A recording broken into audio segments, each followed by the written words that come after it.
বিভিন্ন অঞ্চলে বাড়তে থাকা গরমে চরম ভোগান্তিতে জনপদ, আর এর মধ্যেই আরও ভয়ঙ্কর তথ্য দিয়েছে বিশ্ব স্বাস্থ্য সংস্থা।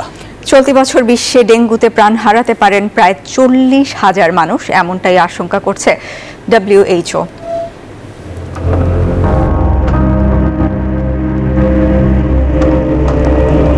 দক্ষিণ এশিয়ার দেশগুলোতে চলছে তীব্র তাপপ্রবাহ। চরম ভোগান্তিতে বাংলাদেশ, ভারত, পাকিস্তান সহ একাধিক দেশ। 2024 সালের উষ্ণতা বিগত বছরকে ছাড়িয়ে যাবে কিনা তাই নিয়েই করা হচ্ছে শঙ্কা। আর এর মধ্যেই বিশ্ব স্বাস্থ্য সংস্থা দিল আরও ভয়াবহ তথ্য।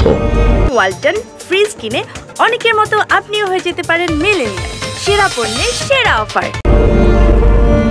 WHOর তথ্যানুযায়ী বৈশ্বিক উষ্ণায়নের সঙ্গেই বৃদ্ধি পাচ্ছে মশাবাহিত রোগ ডেঙ্গু, আর চলতি বছর এ রোগে প্রাণ হারাতে পারেন 40,000 মানুষ। লাতিন আমেরিকা হচ্ছে ডেঙ্গুতে সবচেয়ে বিপর্যস্ত অঞ্চল।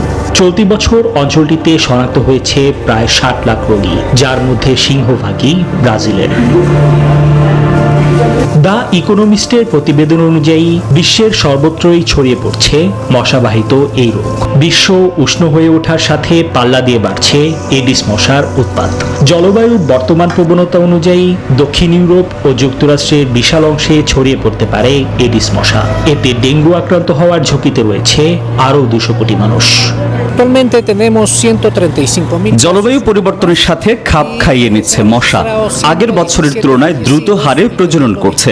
অনেক অঞ্চলেই পূর্ববর্তী বছরগুলোতে এমনটা দেখা যায়নি। সময় এখন সচেতন হওয়ার।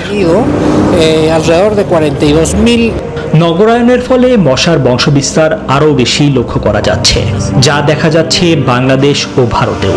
সাম্প্রতিক বছরগুলোতে যুক্তরাষ্ট্র, দক্ষিণ ইউরোপ, আফ্রিকায় বেড়েছে ডেঙ্গু রোগীর সংখ্যা।